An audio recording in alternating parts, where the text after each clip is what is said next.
ফেসবুকে কম বেশি সবাই ইউজ করে থাকে, তাই কিছু গুরুত্বপূর্ণ সেটিং নিয়ে আজকে এই ভিডিওটা করলাম। অনলাইন বিডি চ্যানেলে আপনাকে স্বাগতম। ধন্যবাদ। সবাই দেখেন ভিডিও। এখন ফেসবুকে আসব। আমরা দিনে দিনে ফেসবুকে গ্লো বৃদ্ধি পাচ্ছে। দেশে কম বেশি প্রায় মানুষ ফেসবুক ইউজ করতেছে। আমরা অনেকে জানি না ফেসবুকে নানা রকমের সেটিং আছে। এই সেটিংগুলো আমরা কিভাবে সেটিং করব সেটা অনেকে জানি না। আজকে এই বিষয়ে আমি আপনাদেরকে এই ভিডিওর মাধ্যমে তুলে ধরব।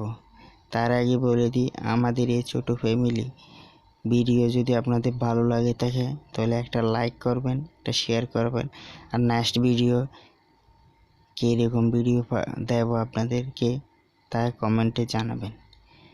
প্রথম সেটিং হয়েছে, আমরা প্রথমে যখন ফেসবুক আইডি খুলি তখন আমাদের ফ্রেন্ড থেকে যখন ফ্রেন্ড রিকোয়েস্ট পাঠায় অথবা অ্যাকসেপ্ট করে, তারা আবার পরে কিছু বছর পরে ইউজ করলে তারা ভিডিও ছাড়লে পোস্ট ছাড়লে আমরা দেখতে পারি না। সেজন্য প্রথম সেটিং হলো এটা, কিভাবে ওদের ভিডিও পোস্ট দেখা যাবে। প্রথমে 3 ডটে ক্লিক করব। ক্লিক করার পর এখানে সবার নিচে সেটিংয়ে প্রাইভেসি আছে, এটাতে ক্লিক করব। ক্লিক করার পর দেখেন সেটিং আছে, সেটিংয়ে যাব, সেটিংয়ে ক্লিক করব। সেটিংয়ে ক্লিক করার পর এখানে একটা অপশান আছে, কি অপশান, নিউ ফিল্ডস, এটা ফেভারিট একটা অপশান আছে। ফেভারিট অপশানে ক্লিক করব। যাদের ভিডিওগুলো আমাদের প্রথমে আসে যাবে সারা পোস্ট অথবা ছবি, তাদেরকে অ্যাড করব। এখানে ফেভারিটে ক্লিক করে আপনার ঘনিষ্ঠ বন্ধু যারা আছে তাদের পোস্ট অথবা কোনো ছবি ছাড়লে দেখা যাবে সর্বপ্রথমে আপনার অ্যাকাউন্টে। তাই প্রথম সেটিং অ্যাড করে নেবেন। দ্বিতীয় সেটিংয়ের পালা এখন। হলো অনেক আমরা ফেসবুকে দেখার সময় অনেকে কাজ থাকে, তাই আমরা গুরুত্বপূর্ণ কোনো পোস্ট অথবা ছবি যদি পরে আবার দেখতে চাই, তাহলে সেটার জন্য আমরা প্রথমে কি করি, এটা সেভ পোস্ট নামে একটা অপশান আছে। এখানে যদি সেভ করে রাখি তাহলে আমরা পরে কোনো কাজের শেষে আমরা এই ভিডিও অথবা কোনো পোস্ট অথবা কোনো ছবি পরে আবার দেখতে পারবো। কিভাবে দেখতে পারবো সে বিষয়ে আপনাদেরকে দেখাবো। ভিডিও কোনো বন্ধু বান্ধব সার্চে আপনাকে বলছে আপনার সময় নেই, সেজন্য আপনি ফেসবুকে ঢুকে এটাতে সেভ পোস্ট করে দেবেন।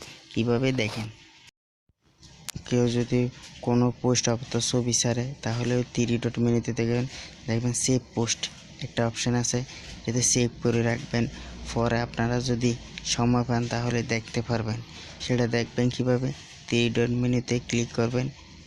দেখেন 3 ডট মেনুতে ক্লিক করার পর এখানে নিচে একটা আছে, দেখেন আপনাদেরকে দেখাচ্ছি। 3 ডট মেনুতে ক্লিক করব। 3 ডট নেটে ডিস্টার্ব করতেছে, দেখবো কিভাবে। আবার পরে 3 ডট মেনুতে ক্লিক করব। এখানে নিচে আছে দেখেন কি লেখা আছে, সেভ নামে একটা অপশান আছে। 3 ডট দেওয়ার পরে এখানে সেভে লেখা থাকে, আপনার পরে দেখতে পারবেন এই ভিডিওটা। যদি কাজে বিজি থাকেন অথবা কোনো ব্যস্ত কারণ অথবা কোনো কাজে নানা রকম কাজে, তাহলে পরে দেখতে পারবেন। এটা তারপর পরবর্তী ধাপ হলো, আমরা অনেকজনই ফেসবুক আইডি খুলি কি ইমেল আইডি দিয়ে। ইমেলে নানা রকম কাজ করে, আমরা তার মাধ্যমে নোটিফিকেশন চলে যায় ফেসবুকে, এটা ওইটা নোটিফিকেশন চলে যায়। ইমেল লোড হয়ে যায় SMS-এ। আজকে এটা বন্ধ করব কিভাবে, গুরুত্বপূর্ণ নোটিফিকেশানগুলো যাবে, আর ফালতু অথবা কোনো অপশনাল কোনো ইমেলে নোটিফিকেশান যাবে না। সেটা দেখার জন্য আমরা কিভাবে দেখব সেটা দেখেন। 3 ডট মেনুতে যাব। 3 ডট মেনুতে যাওয়ার পর দেখেন, আমি আপনাদেরকে ভালো করে দেখা দিই, আপনারা ফলো করবেন ভালো করে। 3 ডট মেনুতে যাব, দেখেন 3 ডট মেনুতে যাওয়ার পর কিভাবে দেখি আমি আপনাদেরকে দেখা দিই ভালো করে। 3 ডট মেনুতে যাওয়ার পর এখানে সেটিংয়ে যাবেন। সেটিংয়ে যাওয়ার পর নিচে নামবেন।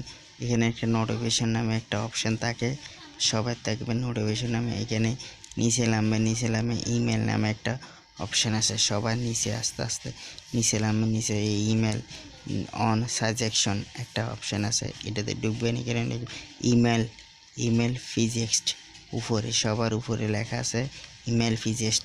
এগুলো পরে দেখবেন কীরকম কী হয়েছে। ভিডিওটা আমি যদি পড়ে শোনাই তাহলে ভিডিওটা অনেক বড় হয়ে যাবে, সেই জন্য শুনলাম না। এখানে শুধু দেখবেন ইমেল ফিজেক্সট নামে একটা অপশান আছে, এটাতে ক্লিক করে দেবেন। এটা নোটিফিকেশন সাজেশন করে এখানে অনলি অ্যাবাউট ইউর অ্যাকাউন্ট, এটাতে ক্লিক করলে আননেসেসারি কোনো মেসেজ যাবে না, ভালো মেসেজগুলো আপনার ইমেলে যাবে। এ বিষয়ে কোনো বিকল্প নেই, তাই আপনারা চেষ্টা করবেন ইমেলে যদি আননেসেসারি কোনো মেসেজ না যায় তাহলে এই পদ্ধতিটি পালন করতে পারবেন। তারপর আসে এখানে খারাপ আপনার কাজে ডিস্টার্ব হবে না। পরবর্তী সেটিং হলো এখানে দেখেন, সেটিংয়ে ঢোকার পর এখানে আসবেন, মিডিয়া নামে একটা অপশান আছে। মিডিয়াতে এটার কাজ হলো আপনারা কোনো ফেসবুক যদি অন করেন তাহলে সাথে সাথে ভিডিও এসে যায়, এখানে আওয়াজে কানে হয়ে যায়। সেজন্য এটা মিডিয়াতে ঢুকে সাউন্ড বন্ধ করব। আপনি যদি ঢুকেন ফেসবুকে তাহলে সাউন্ডটা বন্ধ থাকবে। আপনি এটা করবেন, বাড়াতে পারবেন, কমাতে পারবেন। এই বিষয়ে নেক্সট মিডিয়া নামে অপশানে ঢুকবেন, একটু নিচে নামবেন। নিচে নামে আপনারা দেখতে পারবেন সাউন্ড, একটু নিচে সাউন্ড ইন দ্য অ্যাপস, এটাতে ক্লিক করবে। এটা অন আছে। কোনো ভিডিও ফেসবুকে ঢুকলে কোনো ভিডিও আওয়াজে কান সমস্যা হয়, সেজন্য এটা অফ করে রাখবেন।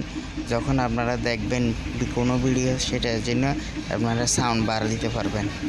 বুঝতে পারছেন? এখন নেক্সট সেটিং হলো, এর আসলে উদ্দেশ্য হলো ডাটা এমবি অনেকগুলো কাটে বা এমবি এদিকে পড়লে ওদিকে চলে যায়, সেটার জন্য এটা মানে ডাটা সেভ নামে একটা অপশান আছে। সেটা জানতে হলে আমাদেরকে প্রথমে সেটিংয়ে ঢুকতে হবে। সেটিংয়ে ঢুকার পরেও মিডিয়া এইখানে অপশানটা আছে, মিডিয়া ঢুকবো। এখন দেখেন আপনাদের দেখা দিচ্ছে, এখানে মিডিয়া যাওয়ার পর দেখেন ডাটা সেভ মানে 40%, কিন্তু ডাটা কিন্তু একটু স্লো চলবে, কিন্তু এমবি কম কাটবে।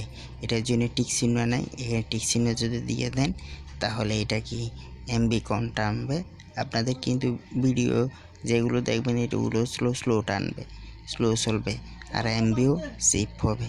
সে বিষয়ে এখানে ডাটা সেভ এই সেটিংটাও করতে পারবেন। ডাটা যদি বেশি চলে যায়, এমবি যদি বেশি চলে যায়, তাহলে এই অপশানটা টিক চিহ্ন দিতে হবে। তারপর নেক্সট সেটিং হলো কিভাবে কি করা যায়। লিঙ্কের সম্পর্কে আপনাদেরকে বলবো। বলতে আপনাদেরকে কেউ ইনবক্স অথবা ফেসবুকে কোনো লিঙ্ক দিছে, এই লিঙ্কটা শুধু ফেসবুকে দেখা যাবে, মানে কোনো ব্রাউজারে দেখা যাবে না।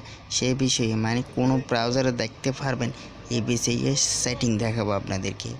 তার আগে বলে রাখি, আমাদের যদি এই চ্যানেলে ভিডিও যদি ভালো লাগে থাকে আপনাদের, তাহলে একটা লাইক করবেন, শেয়ার করবেন, কমেন্ট করবেন। আর নেক্সট সেটিংয়ে আপনাদেরকে দেখাচ্ছি কিভাবে লিঙ্ক অপশান সব ব্রাউজারে ইউজ করতে পারবেন, শুধু ফেসবুকে না সব অপশানে ইউজ করতে পারবেন। তার জন্য 3 ডটে যাব, আবার সেটিংয়ে যেয়ে মিডিয়া যাব। এই মিডিয়া আছে একটা লিঙ্ক সিস্টেম, সবার নিচে লিঙ্কস ওপেন স্প্রিংস, এটাতে টিক চিহ্ন নেই, এটা টিক চিহ্ন যদি দিয়ে দিই তাহলে কেউ যদি আপনাকে কোনো লিঙ্ক পাঠায়, সেটা ফেসবুকে না প্রত্যেক ব্রাউজারে দেখতে পারবেন। আপনারা সাথে সাথে ক্লিক করার সাথে সাথে ব্রাউজারে চলে যাবেন। এটা আসল উদ্দেশ্য হলো কোনো লিঙ্ক যদি পাঠায়, অনেক সময় ফেসবুকের লিঙ্কটা দেখা যায় না, সেজন্য ব্রাউজারে নিজে যেতে পারি না। আজকে এটা যদি টিক চিহ্ন দিয়ে দিই, কেউ যদি ব্রাউজারে ফেসবুকে যদি লিঙ্ক পাঠায়, সেটার সাথে সাথে যেটা হোক সেটার সাথে সাথে আমরা দেখতে পারবো কোন ব্রাউজারে যেই। আজকে এই পর্যন্ত। সবাই ভালো থাকবেন, ধন্যবাদ। সবাই ভালো থাকবেন, ফ্যামিলি নিয়ে সুখে শান্তি থাকেন।